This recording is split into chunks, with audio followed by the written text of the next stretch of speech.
In a world of 7,000-pound trucks made of stainless steel and insecurities, an honest hatchback that does just about everything well is refreshing.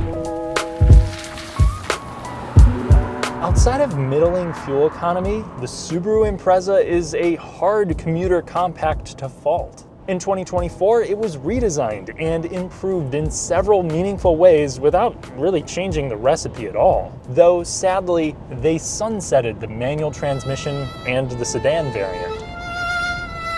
For 2025, the only change is inflation. If you enjoy fun, detailed car content, consider subscribing and hitting the bell for notifications. Thank you. I'd also like to give a nod to the friendly people at Royal on the Eastside in Bloomington, Indiana for letting me test drive a few Imprezas over the last year. Royal is dedicated to the community with a knowledgeable staff. If you're in the market, check them out. The first reason why the Subaru Impreza is like no other compact is the all-wheel drive system. Like a video editor with not much else to do, this works constantly. This uses a longitudinally mounted engine, which will send power to the rear full time. It will tend to have a front drive bias, but it feels incredibly balanced. Not just front to back, but also side to side. This uses equal length drive shafts, something that you also don't see a whole lot. That will basically eliminate torque steer. There's also brake-based torque vectoring, which can help use the brakes to get you to rotate around corners. Under the hood, you have a 2-liter naturally aspirated Boxer 4. It will not make this a fast car. It's also not going to make this feel relaxed. But with the help of the continuously variable transmission that jumps straight to the ratio that it needs to be at, you should have the ability to pass and merge just fine. Though if you're at high elevation, I'd really recommend the 2.5 liter, as modest demands do seem to stress out the 2-liter and its 152 horses. Pin it to the floor and you'll get to 60 in a hair over 9 seconds. That's what I have here in this base model, which will still start below $25,000. The transmission doesn't like to launch off the line, but takeoffs are smoother than previous iterations. If you pick up an RS, the Subi wakes up a little. The 2.5 liter makes a nice difference in mid-range grunt. Expect it to knock a second off of that 0 to 60 time, but don't expect it to sound better than a riding lawnmower. Also, don't anticipate strong fuel economy. That's the big price of having this all-wheel drive. If you can take or leave this advantage, then other cars will probably make more sense than the Impreza. But thanks to the redesign, this is competitive beyond its all-weather confidence. This sets the benchmark and how a compact should handle. I'm driving the base Impreza, but even if you're in the slightly firmer Sport or 2.5 RS, this is forgiving. After all, Subaru knows that you're far more likely to encounter a bone-shattering, wheel-bending road on your commute than a scenic mountain pass. Large breaks in the pavement are dealt with easily.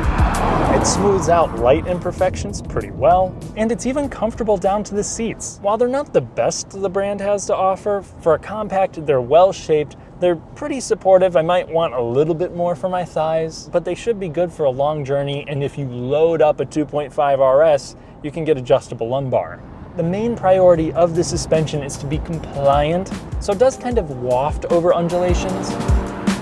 2 of the 3 trims are sport-tuned, but none of the Imprezas are much fun to drive. Just like a dude who gave up on his New Year's weightlifting resolution, instead of offering real performance improvements, the Impreza simply wears a really tight shirt. The Sport and RS are more about aesthetics than anything else, and if you want more entertainment or speed from a Subaru, the WRX does exist. The Impreza's handling might not be worthy of a sport compact, but it is impressive.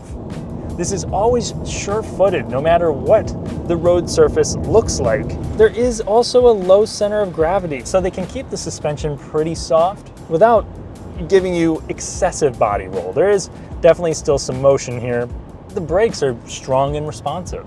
You also have quick, precise steering that gives a hint of feedback. It's not much. It's also weighted light, but again, if you want a sport compact, go buy something else. This is more about being easy to drive, and that's what this handling and steering do really well. further contributing to this very approachable nature is the visibility. I'd say for a lot of people, that's a whole nother reason to buy this alone. The low beltline and large windshield make you feel well aware of your surroundings. After encountering all of its competitors, I can say the Impreza is one of the most versatile. There's a respectable amount of storage up front. At 6'3", I have no problem with space or my driving position. The back seat could work for adults, large child seats, Uber, or tiny desk concerts. It would be nice to see things like console vents or an armrest on the base, but that goes for much of its competition too. The cargo area is also tall, wide, and reasonably long, though some of this space is thanks to the elimination of the spare tire. The Impreza offers more utility than a lot of crossovers, and it comes with a price tag that undercuts all of them if they're equipped with all-wheel drive. If you don't think you're going to use extra ground clearance, you'd be doing yourself a disservice by not at least considering an Impreza over something like a Crosstrek. The base trim that I have here is, get this, basic. There's no flare, no wireless CarPlay, and no proximity entry. Alloy wheels are just optional, but no matter the trim, Subaru does give you dual zone climate, most of the brand's active driving aids, and even steering responsive headlights, which are fun to watch. The Sport spec will give you a much more visually appealing infotainment system. It also adds your push-button start, it gives you 6 speakers, which should really be standard anyway, and some red stitching. Spend a little more and you can get heated seats, you can get some nicer materials if you go with the 2.5 RS. The construction and panel fitment feel improved over the old one. But the Civic, the Mazda3, the Elantra, they all look and feel more expensive than this. I also think those cars make a better use of technology. But outside of that, I do want to give some praise to the Impreza for its simplicity. The user interface is straightforward. I do wish they would have just given me physical controls, but I like how they retained some buttons for the things that you'd want quick access to. They didn't get rid of the volume and tune dials. The gauge cluster gives me all the information I could need without any fluff. And the powertrains aren't overly complicated either. These are largely the same engines that Subaru has used for a while now, so reliability should be good. Let's talk about some of the problems of the past though. Something that has been fixed with Subarus for a while now are head gasket problems. The previous generation car did not struggle with that. However, something that Subaru and a lot of other brands have also been known for is oil consumption. Some early models of the previous generation did have a drinking problem, but that should have been fixed by the 2019-2020 model year. Honestly, the biggest problems that people faced were related to easily cracking windshields, buggy infotainment, noisy struts, and a loud fan motor. One issue that is becoming more common in the Subaru lineup is a thermo control valve failure, which is a part that you will find on the 2.5-liter Impreza, but not the 2-liter. That just has a tried and true thermostat. If reliability is of the utmost importance to you, just go buy a Corolla. But for most people who prioritize reliability, I'd have no problem recommending the Impreza, especially as we move past the first model year of this generation, which has been good so far. Just make sure that you're changing your fluids, not just the oil, and try to work in a fuel induction service, as this is direct injection only, so the intake valves could get a little dirty. I might be fond of the Impreza, but I do want to take some time to list the drawbacks. First, the infotainment belongs in 2017. The powertrains have less spice than a British cuisine. Most competitors are the same, but I would have appreciated more character with the sporty looking RS. Maybe something crazy like a manual, but with slow sales, I get it. Another effect of the low volume is a lack of variety. We have only 3 trims and 1 body style. While I've found Subaru's naturally aspirated engines to beat the EPA ratings, on paper this does have subpar fuel economy, and it really could benefit from a hybrid option. The Impreza also does have some annoying nannies. The lane departure prevention system beeps if you just look at a lane marker, and the seatbelt alarm will also beep at you even if you put the car back into park. And while the IIHS considers this a top safety pick, cars like the Mazda3 perform better in the updated crash tests. Lastly, the cheap materials of this thing could teach Econobox 101. The flip side is that the interior does feel durable. The most affordable Subaru is more competent than ever.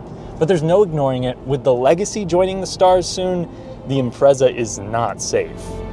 Why? If it's such a good car, shouldn't these be flying off lots? Well, in my opinion, it's facing a double-edged sword. At this point, it feels less like a playful, efficient hatchback and more like a lowered crossover. That makes it unique, it makes it a good commuter, and it helps this cost $2 or $3 grand less than vehicles like the Crosstrek. But I feel like most aren't comparing this to a crossover. They've already decided what form factor they want, car or SUV. And that's where the Impreza's argument becomes a niche one. If you fall into the subset of people who want a ride with excellent road manners, big versatility, and all-weather capability, but you could do without the extra ride height, the Impreza will impress ya. Thanks for watching, and thank you to my channel members for helping me elevate my content. Consider joining for additional videos. I'll catch you in the next one.